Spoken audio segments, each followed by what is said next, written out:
कहानी की स्टार्टिंग में हम एक सिटी को देखते हैं। वहाँ काफ़ी ज़्यादा बारिश हो रही थी।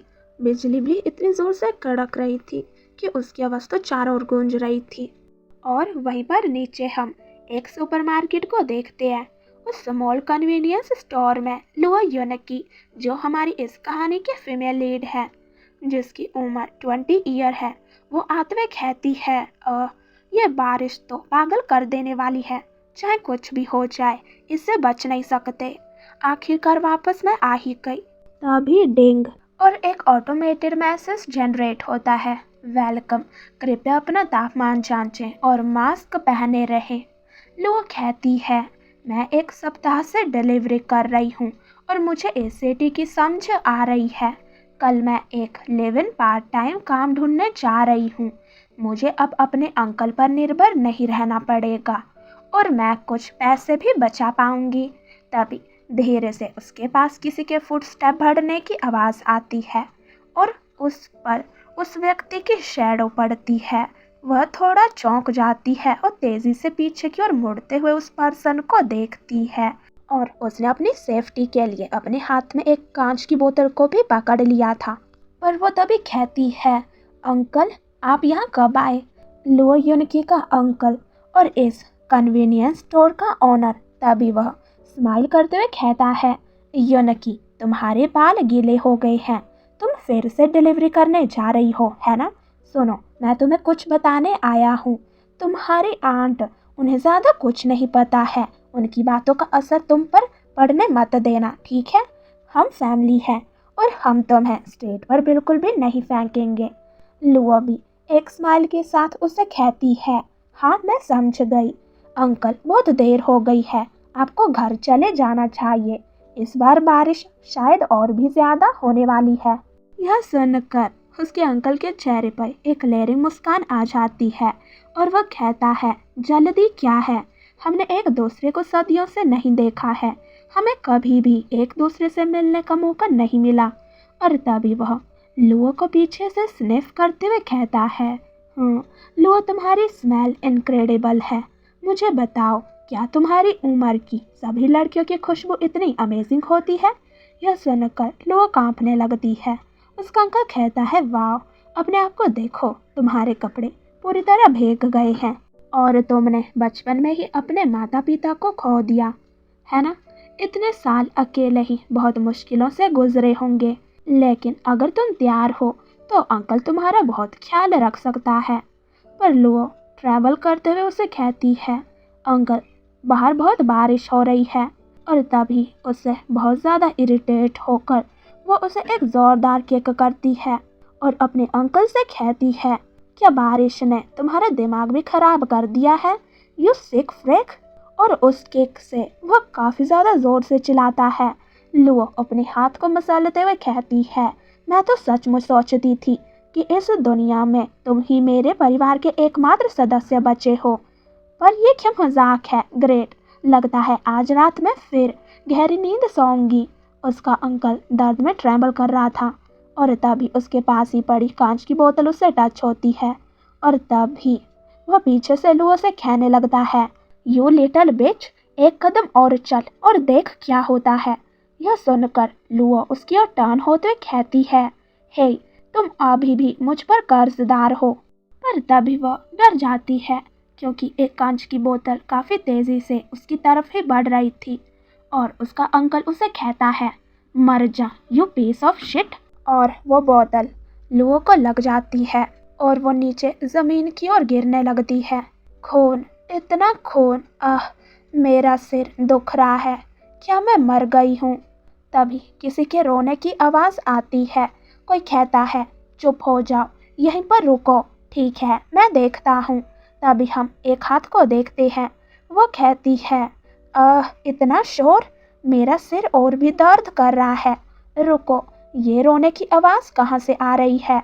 और तभी वह एकदम बिस्तर से उठ जाती है और वह अभी भी शौक में थी। और तभी वहाँ खड़ा एक लड़का अपनी बहन को पीछे करते हुए कहता है, रॉन्ग, केयरफुल रहो।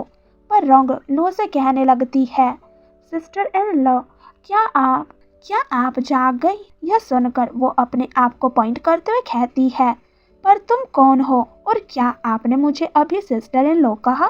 जरा रुको, इन बच्चों के कपड़े बिल्कुल एनिशिएंट टाइम के लग रहे हैं और यह जगह एक टूटी फूटी झोपड़ी जैसी क्यों है? तभी रोंग उसे कहती है, सिस्टर इन लॉ, मैं हान रोंग हूँ, आपको याद है? लुआ कहती है, हान रोंग, ये नाम मुझे क्यों इतना जाना पहचाना लग रहा है, और उनसे पूछती है, कृपया मुझे मत बताओ कि आप दोनों हानमो और हानरोंग हो। 6 मंथ पहले जब मैं इस वेब ड्रामा सेट पर बैकग्राउंड पृष्ठभूमि का काम कर रही थी तो मेन लीड की लिटिल सिस्टर का नाम हानरोंग था और उस गाय का एक छोटा भाई था जिसका नाम हानमो था। और यह याद कर वह चौंक कर कहती है, मैं तो बिल्कुल पागल हो गई हूँ। डेथ के बाद टाइम ट्रैवल, ये नामुमकिन है। और तभी रोंग उसका जवाब देती है, हाँ हम ही हैं सिस्टर इन लॉ। आपको सच में मैं और मेरा भाई याद नहीं है? पर वो शौक में थी। वो कहती है, क्या मैंने सचमुच टाइम ट्रैवल किया? यह वेब ड्रामा एक आदमी की गरीबी से अमीरी तक की कहानी पर आधारित है। मुझे यह स्पष्ट रूप से याद है क्योंकि मेल लीड की अफुल एक्स वाइफ जो विलेन थी उसका नाम भी बिल्कुल मेरे जैसे ही था, लुआ युनकी। और मैरिज कॉन्ट्रैक्ट मेल लीड हान ये पूरी तरह कंगाल था। उसके माता पिता ने मरने से पहले उसकी शादी अगले विलेज के लुओ फैमिली में तय कर दी थी, लेकिन लुओ युनकी एक स्पॉइल्ड गर्ल थी। वेडिंग के बाद वह हर कुछ दिनों में डूबकर मरने की कोशिश करती थी, जिससे हान फैमिली में पूरी तरह से राजकता फैल जाती। और फिर हान ये को अंततः गुस्सा आ गया और उसने उसे डिवोर्स दे दिया। इसके तुरंत बाद हान ये की किस्मत पूरी तरह बदल गई। उसने इंपीरियल एग्जाम में सफलता प्राप्त की और टॉप स्कॉलर बन गया। और फिर वह राजनीतिक सीढ़ी चढ़ने गए और ड्रैगन किंगडम के इतिहास में सबसे कम उम्र के प्राइम मिनिस्टर बने और यहाँ तक कि 9th प्रिंसेस से विवाह भी कर लिया। और इस बीच लुआ युनकी ने गरीबी में जिया और दुखी वह अकेले ही मर गई। और तभी प्रेजेंट में वह दर्द में अपनी एक आंख बंद कर कहती है, कोई आश्चर्य नहीं कि मेरी गर्दन मुझे किल कर रही है। लगता है लुआ युनकी ने फिर से खुद को मारने की कोशिश की। रस्सी टूट गई होगी और वह बेहोश हो गई और ये 2 बच्चे उसे घसीटकर बिस्तर पर ले गए होंगे। और तभी रोंग उसके लिए वरी होते हुए कहती है, सिस्टर इन लॉ। यह सुनकर वह प्यार से उसके सिर को फेरते हुए कहती है, चिंता मत करो, मैं ठीक हूँ। यह सुनकर वो खुश हो जाती है। तभी हानमो उसके हाथ को होल्ड करते हुए कहता है, रोंग। यह देखकर लुओ कहती है, ओरिजिनल स्टोरी में लुओ युनकी हानिये के परिवार से नफरत करती थी और 24 घंटे गुस्सा करती रहती थी, लेकिन लिटिल हान रोंग तो बस एक बच्ची थी, प्यारी और चुलबुली, हमेशा अपनी शरारती भाभी को जीतने की कोशिश करती रहती थी। हानमो हान फैमिली का दूसरा बेटा और हानरोंग हान फैमिली की सबसे छोटी सदस्य। हानमो 2 साल बड़ा और इतना समझदार कि लुओ युनकी से दूरी बनाए रखे।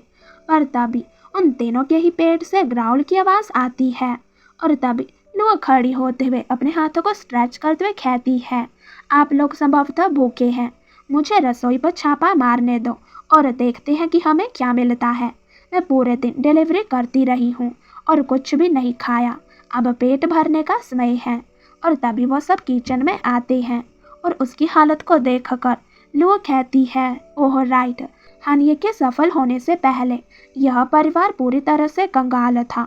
तभी उसे एक आवाज़ आती है और कहती है, वेलकम, कृपया अपना तापमान जांचें और मास्क पहने रहें। यह आवाज़ सुनकर लुओ कहती है, रुको, क्या ये स्टोर का ऑटोमेटेड मैसेज है? क्या मैं पागल हो रही हूँ? और तभी अचानक उसके बाल हवा में उड़ने लगते हैं और सामने एक तेज लाइट फ्लैश होती है। लुओ उसकी ओर देखने लगती है। तभी सिस्टम की वॉइस आती है, welcome to your supermarket system. और वह उसे सिस्टम का रूल बताता है, जब हानिये का लुओ युनकी के प्रति अफेक्शन बढ़ता है तो स्टोर में फूड का स्टॉक भी बढ़ जाता है। जब यह कम होता है तो खाना गायब हो जाएगा। और अभी करंट रेटिंग 100 से घटकर मात्र 25 रह गई है। वो कहती है, क्या बकवास है, यहाँ पर मॉडर्न सुपरमार्केट कैसे है, और ये चीज़ सिर्फ मुझे ही क्यों दिख रही है? क्या यह किसी प्रकार का होलोग्राम है या क्या है? शायद मैं इतनी भूखी हूँ कि मैं सीधे सीधे हेलुसिनेट कर रही हूँ। और तभी वो वहाँ पर कुछ अंडों को देखती है और वह कॉशियली उन एग्स को टच करती है और फिर उठाते हुए खुश होकर कहती है, ऐसा लगता है कि होलिका के असली अंडे हैं। यह तो एब्सोल्युटली इंसेन है। लेकिन मेरा मतलब है, यदि टाइम ट्रैवल करना कोई थिंग मतलब कोई चीज़ है, तो इस ट्रैवल में एक स्टोर को भी साथ ले जाना कोई पागलपन बात नहीं है। पर समस्या ये है कि अब सिर्फ एक उदास सा मकई का आटा है और यह 6 अकेले अंडे और 2 पत्ता गोभी बची है। बाकी सब चला गया। तभी उसे किसी को ब्रदर बोलने की आवाज़ आती है। यह सुनकर वह भी पलट कर देखती है और वो सारी चीज़ें पीछे से वैनिश हो जाती है। तभी हम हानिये को देखते हैं, फैमिली का सबसे बड़ा बेटा और लुओ युनकी का हस्बैंड, और वो दोनों अपने ब्रदर को आता देखकर दौड़कर उसके पास जाने लगते हैं और खुश होते हुए कहते हैं, आप घर आ गए। यह देखकर वो भी खुश होते हुए उनसे कहता है, क्या आपने आज अच्छे से बिहेव किया? और लुओ भी किचन से बाहर निकलते हुए उनकी ओर देखती है और हानिये को देखकर वह कहती है, ओह माय, यह बहुत गॉर्जियस है। वो आकर्षक बाहें, आंखें और सुंदर चेहरा, यह बिल्कुल वैसा ही है जैसे कहानी में वर्णित था। गरीब पुअर वुड सेलर, यह किसी दिन प्राइम मिनिस्टर बनने जा रहा है, फ्यूचर पॉलिटिकल पावर हाउस। और वो अपनी जेब में उन एग्स को डाल देती है और हानिये के पास आते हुए एक स्माइल के साथ कहने लगती है, हनी, क्या आप वापस आ गए? तुम बहुत थके हुए लग रहे हो। मैं उसकी सबसे बेस्ट वाइफ बनने का एक्ट करूंगी। हाँ, फ्यूचर प्राइम मिनिस्टर यही है। अब समय है इस गोल्डन बॉय को खुशामद करने का। पर यह देखकर तो वो इमीडिएटली उस पर शक करने लगता है। उसे लुओ थोड़ी सस्पिशियस लग रही थी और वो उसे कहता है, पर तुम्हें मेरी परवाह कब से होने लगी? तभी सिस्टम का अलर्ट आता है। वो कहता है, मेल लीड का अफेक्शन घटकर -5 हो गया है, कैबेज को रिमूव्ड किया गया। यह देखकर वो सदमे में जाते हुए कहती है, क्या तुम मजाक कर रहे हो? मैं अच्छा बनने की कोशिश कर रही हूँ और वो और ज्यादा नाराज हो रहा है। कैबेज तो गायब हो गई, दोनों ही गायब हो गई। तो यह फूड वास्तव में इस बात से जुड़ा है कि हानिये मुझे कितना सहन कर सकता है। और वो मन ही मन चिल्लाते हुए कहने लगती है, अगर यह आदमी मुझसे नफरत करता रहा तो क्या मैं सचमुच भूख से ही मर जाऊंगी? पर वो अपने आप को बाहर से शांत दिखा रही थी। और तभी हानिये उसे कहता है, कोई भी बिना वजह अच्छा नहीं होता। या तो आप कुछ चाहते हैं या फिर तुम कोई योजना बना रही हो। उसकी बातें सुनकर वह स्टंट हो जाती है और कहती है, क्या मैंने गलती से मुस्कुरा दिया? शायद मुझे कोई दूसरा तरीका आजमाना पड़ेगा। और वो अपनी स्माइल को थोड़ा ट्विच करते हुए कहती है, नहीं हनी, थोड़ा आराम कर लो, मैं सबके लिए रात का खाना बनाऊंगी। वह गुस्से में अपने हाथ की मुट्ठी बना लेता है और कहता है, लुओ युनकी, अब आप किस तरह का खेल खेल रहे हैं? सिस्टम कहता है, मेलेड अफेक्शन घटकर -10, कॉर्न मेल मक्के का आटा रिमूव्ड कर दिया। यह देखकर उसकी आंखों में आंसू आ जाते हैं और उस मक्के के आटे को देखते हुए वह अलविदा करती है। नहीं, मैं सचमुच अंदर से मर रही हूँ। यह हानिये असंभव है। अगली बार मैं उसकी ओर देखने से पहले ही सारा खाना ले लूंगी। तभी थोड़ी होप के साथ रोंग हानिये से कहती है, ब्रदर, आज चावल नहीं है। और हानमो एक फॉल स्माइल के साथ उसे कहता है, जलाऊ लकड़ी फिर नहीं बिकी है ना? और वो उदास होते हुए उनसे कहता है, मैंने कुछ जंगली सब्जियां और आलू इकट्ठा किए हैं, चलो आज रात जंगली ग्रेन सूप और उबले आलू खाते हैं। लोगों को उन्हें देखकर सॉरी फील होता है और वो तभी उन अंडों को दिखाते हुए कहती है, रुको, मेरे पास अभी भी ये अंडे हैं, मैं इन्हें फ्राई कर सकती हूँ। कम से कम हमारे पास खाने के लिए कुछ तो होगा। पर मैं कल की चिंता कर रही हूँ। और वो इरिटेट होकर मुंह फुलाते हुए कहती है, वैसे भी स्टोर मूलतः खाली है, इसलिए हानिये के लिए नाटक करने की चिंता छोड़ो। यह देखकर वह कहता है, अंडे? और रोंग और हानमो तो उन अंडों को काफ़ी गौर से देखने लगते हैं और रोंग काफ़ी ज़्यादा खुश होते हुए कहती है, हमें सचमुच अंडे मिल गए। यह अब तक का सबसे अच्छा दिन है।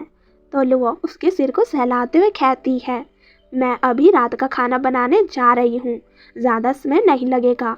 तो रोंग खुशी से उछलते हुए कहती है, आप बेस्ट हो। पर तभी हानिए उसके हाथ को होल्ड करते हुए कहता है, ज़रा रुको, और पूछता है, पर ये अंडे कहाँ से आए? वो भी अचानक इस एक्शन से उसकी ओर देखती है और फिर उसके हाथ को स्लैप कर दूर करते हुए गुस्से में नाराज होकर कहती है, क्या अब मैं अपने पैसों से सामान भी नहीं खरीद सकती? और वो मन ही मन उससे कहती है, मुझे मेरा मक्के का आटा वापस करो और वो 2 कैबेज भी। और तभी वो परेशान होते हुए अपने मन में कहती है, क्या मैं उस पर भड़क गई? उसका अफेक्शन फिर से खत्म होने वाला है। और वो उसकी ओर देखती है तो वो शांत हो जाता है और कहता है, यह तो आपके पुराने रूप जैसा ही है। लुओ कहती है, रुको, उसका अफेक्शन कम नहीं हुआ। और लुओ योनकी पहले कितनी बड़ी मॉन्स्टर थी, लेकिन न्यूट्रल रहने से काम नहीं चलेगा। और वो कहती है, मुझे हानिए सचमुच अपना पसंदीदा बनाना होगा। यही एकमात्र तरीका है जिससे स्टोर में अच्छा फूड उपलब्ध हो सकेगा। यह तो ब्रूटल होने वाला है। उस खाने को देखकर वो सब बहुत ज़्यादा खुश थे, पर हानिए खुश नहीं लग रहा था। वहाँ काफ़ी सारी डिशेस थी, स्ट्रीम्ड पोटैटोज, जंगली ग्रीन सूप और तले हुए अंडे, तेल की आखिरी बूंदों का उपयोग करके। तभी हानमो थोड़ा डरते हुए उससे कहता है, सिस्टर इन लो, पहले आप खा लो। और रोंग तो उस खाने को देखते हुए कहती है, वाओ। तभी हानिए लुओ से कहता है, तुम बस यहाँ क्यों बैठी हो? क्या यह तुम्हारा नियम नहीं था कि पहले खाओ जब तक कि तुम्हारा पेट न भर जाए, और तब तक हम तीनों अपनी चॉपस्टिक को छू भी नहीं सकते? और लुओ हैरान होते हुए कहती है, ओ राइट। और वो सोचती है, लुओ योनकी ने इस गरीब परिवार को अपने टुकड़ों पर पाला, क्या ही पीस ऑफ वर्क है। और वह उनसे कहती है, वेल, यह बेवकूफ़ी भरा नियम आज रात खत्म हो गया। और वो उस खाने को उनकी ओर पुश करते हुए कहती है, मो और रोंग ग्रोइंग किड्स हैं, उन्हें सभी पोषण की आवश्यकता है जो उन्हें मिल सके। और फिर वह कहती है, इसे खाओ। और वो उस खाने को देखने लगते हैं। तभी लुओ अपने चेहरे पर एक सॉफ्ट स्माइल लाते हुए कहती है, चलो अब इसे खाओ, इसे घुरने से तुम्हारा पेट नहीं भरेगा। रोंग खुश होते हुए कहती है, सिस्टर इन लॉ, आप अमेजिंग हैं। और हानमो भी उसे थैंक्स करता है। पर हान ये कहता है, लुओ योनकी, आपने उन अंडों में कुछ नहीं डाला है ना? वो खाना चबाते हुए उसे कहती है, इससे पहले कि सब कुछ ठंडा हो जाए बेहतर होगा कि आप भी खाना खा लें। यह सुनकर तो वो भी कहता है, ठीक है। और उस अंडे को देखते हुए सोचता है, ये तो अजीब है, आज इसे क्या हो गया है? और लुओ मन में कहती है, मैं यहाँ हूँ, पूरी उदारता दिखाते हुए और स्टोर के आखिरी कीमती अंडे बांटते हुए। और यह सॉल अभी भी सोचता है कि मैं उसे जहर देने की कोशिश कर रही हूँ। तुम सचमुच मुझे परेशान करना चाहते हो, है ना? तभी सिस्टम कहता है, मेलेड का अफेक्शन बढ़कर +5 कैबेज को वापस रिस्टॉक्ड किया जाता है। अचानक यह सुनकर उसके गले में खाना ही अटक जाता है और वो खांसने लगती है। हानिए उसके लिए वरी हो जाता है और उसके पेट को थपथपाते हुए उसे पूछता है, ओह माय, क्या तुम ठीक हो? और वो खांसते हुए उसे कहती है, मैं ठीक हूँ। और तभी वह खड़ी हो जाती है और कहती है, बस मैं थोड़ा पानी पीने जा रही हूँ। हानिए ने उसका हाथ पकड़ा था। वो कहती है, ये अफेक्शन मुझे ज़ोर से झटका दे रहा है, ये हर जगह है। और तभी हानिए के चेहरे पर एक छोटी सी स्माइल आती है। वो काफ़ी करीब थे और यह देखकर वो ब्लश करने लगती है और उसे देखकर कहती है, आप? और वो कहता है, मैं? और वह प्लेट नीचे गिर जाती है और उसके टुकड़े टुकड़े हो जाते हैं। हानमो उन्हें इस तरह देखकर स्टंट हो जाता है और रोंग तो बहुत ज़्यादा खुश हो जाती है। वो कहती है, ओ ब्रदर और सिस्टर स्मोचिंग कर रहे हैं। उसका चेहरा तो ब्लश से पूरा लाल हो जाता है। वो टर्न होते हुए कहती है, तुम लोग बस खाना खाते रहो, मैं पानी लेने जा रही हूँ। हान ये सोचता है, क्या वो सचमुच अभी बहुत शाय हो रही थी? पिछली बार जब मैंने गलती से उसका हाथ छू लिया था तो वो बहुत गुस्से में थी और उसने लगभग घर को ध्वस्त कर दिया था। आज रात उसे क्या हो गया है? काफ़ी रात हो जाती है। किचन में हम लोगों को देखते हैं। वो पानी पीते हुए कह रही थी, यह रेडिकुलस है। मैं 21वीं सदी की एक 20 साल की वयस्क हूँ और मैं अपने माथे पर एक छोटे से उभार को लेकर बहुत परेशान हो रही हूँ। खुद को संभालो। और तभी उसका ध्यान उस पानी में जाता है और अपने चेहरे को देखते हुए कहती है, वही चेहरा, लेकिन किसी तरह मैं अधिक आकर्षक लग रही हूँ। शायद इसलिए क्योंकि ओरिजिनल योन की बहुत दुबली पतली थी, जिसे मेरी आंखें और नाक अधिक प्यारी लगती हैं। वह एक ऐसी फिजिको बिच थी, लेकिन हानिए ने पूरे 1 साल उसका साथ दिया। क्या वह वास्तव में सिर्फ इसलिए था क्योंकि वो बहुत हॉट थी और स्माइल करते हुए कहती है, टाइपिकली डूड बिहेवियर। तभी सडन पीछे से हानिए आते हुए उसे पूछता है, तुम ठीक तो हो? तुम वापस खाना खाने क्यों नहीं आ रही हो? उसे यहाँ देखकर वो चौंक जाती है और उसे पसीने आने लगते हैं। वो कहने लगती है, मेरी भूख लगभग खत्म हो गई है, आप लोग खाना खाओ, इंतज़ार मत करो। और वो उसे देखकर कहता है, वह अब भी मुझे अपने आसपास बर्दाश्त नहीं कर सकती। और वो तभी पलटते हुए उसे कहता है, मैंने तुम्हारे लिए कुछ खाना अलग रखा है, आओ और थोड़ा खा लो। मैं बर्तन धोकर मो और रों का बिस्तर तैयार करता हूँ, वे थक चुके हैं। लुओ कहती है, बिस्तर? अरे नहीं, सोने का क्या इंतज़ाम होगा? क्या मैं सचमुच उसके साथ एक ही बेड पर फंसी रहूँगी? मुझे अब याद आया इंटीमेट टाइम्स। इन दोनों ने अपनी वेडिंग की नाइट के बाद से कुछ भी नहीं किया है और वो इमेजिन करती है। हनीए कहता है, माई लव। पर लुओ कहती है, लेकिन हनीए का अफेक्शन मीटर अभी अभी बढ़ा है। प्लीज़ मुझे बताओ कि क्या उसे आज रात मुझसे बाहर निकलने की उम्मीद नहीं है। मो और रोंग गहरी नींद में सो चुके थे। हानिए उन्हें ब्लैंकेट से अच्छी तरह से ढकता है और दूसरी तरफ लुओ एम्ब्रॉयडरी करते हुए कहती है, मैं तो पहले हानिए के सोने का इंतज़ार कर रही हूँ और इसलिए मैं इस बेवकूफ़ भरी एम्ब्रॉयडरी के साथ समय काट रही हूँ। और वह उसे देखते हुए कहती है, पर मुझे पता चल गया कि यह आदमी मुझसे भी बड़ा टाल मटोल करने वाला है। ये मो और रोंग के साथ ही सो लेता। अब हम यहाँ सिकोड़े पड़े हैं। उनके बीच ऑकवर्ड डिस्टेंस था। यह देखकर वो कहती है, मुझसे 1 मील दूर बैठा है, जैसे मुझे प्लेग हो गया हो या कुछ और। खैर, ऐसा लगता है कि वह निकट भविष्य में मुझ पर हमला करने की कोशिश नहीं कर रहा है, इसलिए मैं क्लियर हूँ। तभी हानिए किसी चीज़ की ओर देखने लगता है। वो उसे हैरानी से देखती है और उसे देखकर अजीब सा चेहरा बनाते हुए कहती है, सीरियसली डूड, तुम अब भी वही कर रहे हो? ये गतिरोध कब तक चलेगा? मैं तो बिल्कुल पागल हो जाऊंगी। और तभी वो खड़ी हो जाती है और उसके पास आते हुए उसके कान में विस्पर करती है, क्या आप सोने जा रहे हैं? और क्या? पर तभी यह सुनकर वह उसकी ओर देखता है और कहता है, तुम्हारी आज समस्या क्या है? और वह कहता है, यूजुअली तो आप पहले सो जाते हैं, फिर मैं वास्तव में कुछ नींद ले पाता हूँ। यह सुनकर वो अपना सिर पकड़ लेती है और कहती है, देखो मैंने पहले मैस किया था, ठीक है, बस अब सो जाओ। तो हानिए बोलता है, आप फिर से वह बुलशिट नहीं करने जा रहे हैं जहाँ आप मुझे झूठ बोलने के लिए मजबूर करेंगे और फिर एक और युद्ध शुरू करेंगे, है ना? मेरे भाई और बहन अभी बच्चे हैं, मैं नहीं चाहता कि उन्हें कोई सदमा पहुंचे। यही एकमात्र कारण है कि मैं तुम्हारे पागलपन को सहन कर रहा हूँ। और यह सुनकर वो इरिटेट होते हुए उसे खींचते हुए आंखें बंद कर चिल्लाकर कहती है, मैं कसम खाती हूँ कि मैं ऐसा नहीं करूँगी, बस अभी सो जाओ और टाइम पास बंद करो। तो वो भी हार मानते हुए कहता है, ठीक है, आप जीत गए। और तभी वो अपने बालों को पीछे की ओर करने लगता है।